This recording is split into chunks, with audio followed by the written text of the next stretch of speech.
Welcome back, Vipers. Thanks for joining me for another episode of This Week with Cheap. We have an exciting lesson today because I'm here at the Bell Bomber plant in Marietta, Georgia, and we're going to learn a little bit about Georgia history and, of course, some math. Today we have our first guest on This Week with Cheap, and her name is Rosie the Riveter. Please welcome her to the set. Welcome to the Bell Bomber plant. Yes, I am Rosie the Riveter, and we are fighting the war here at the home front. Now, if you look over here at this picture, my other fellow employees are busy putting together a B-29 bomber. You know, in the war, we put together 663 bombers for the war. Imagine that. Now, this tool, something like this tool, will shoot the rivet out, a piece of metal that holds the sheet onto the sheet metal onto the frame of the airplane, and it flies across the Pacific Ocean and gets our boys home safe. So here we see men and women working together in the plant. This is a huge plant, and we have many bombers here on the floor being assembled.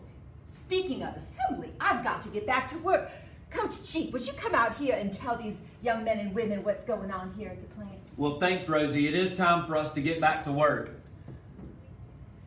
One thing that I've heard while working on the planes is something about equal pay. Are women not making as much as the men? Of course not. They're not making the same, but it's okay. It's all for the war effort. I can still have extra money for shoes and clothes and extra food on the table. Well, Rosie, we're going to try and help you out by taking a look at some math equations that I think can help us determine how to create a better opportunity for men and women. Thanks for helping us, Rosie.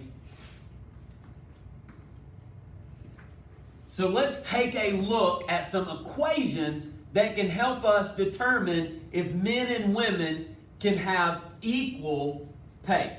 And so here, men are making $15 an hour plus an extra $22 each week. Women were making about $12 an hour plus an extra $7 per week. And we're going to go ahead and solve this equation to determine how many hours women would have to work to earn the same amount of money as men. The first thing I want to do is move my smaller variable term to the other side of the equation. So I'm going to subtract 12h from both sides. That will leave me with 3h plus 22 equals 7. Next, I'm going to move my number, also called our constant, opposite of the variable.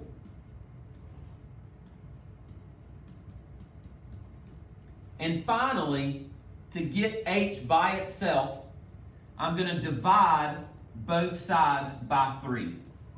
And so we get h equals -5. So in this equation, there's only one solution. The only way women can bring home an equal paycheck is actually if they work 5 hours more than the men. So women would have to work 5 hours extra just to earn the same amount of money each week as the men work. Now let's take a look at our second equation, where our women are now making the same amount per hour, but they're still not receiving the same amount of extra compensation each week. So again, I'm going to move my variable to one side to begin solving this equation. I'm going to subtract 15h from both sides.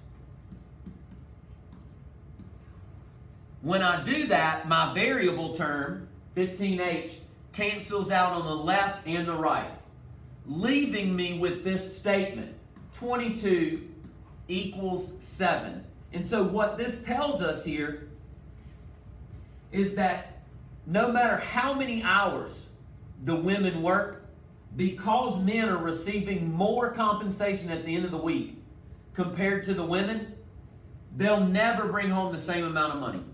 There is no solution as long as the men are making more money each week than the women. And now let's look at our third example.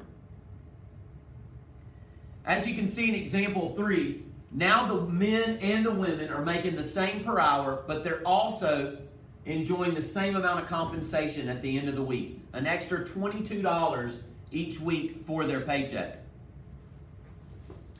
As we begin to solve this equation, we start off the same way. We move the variable to one side of the equation, and you can see our variable term cancels, leaving us this time with a true statement. 22 equals 22. What this means is now men and women can work the same amount of time and earn the same amount on their paycheck each week. If the women work 3 hours and the men work 3 hours, they will make the same amount of money. And so now there are infinitely many solutions. So quick summary. If your variable term does not cancel and x is equal to some value, there's one solution.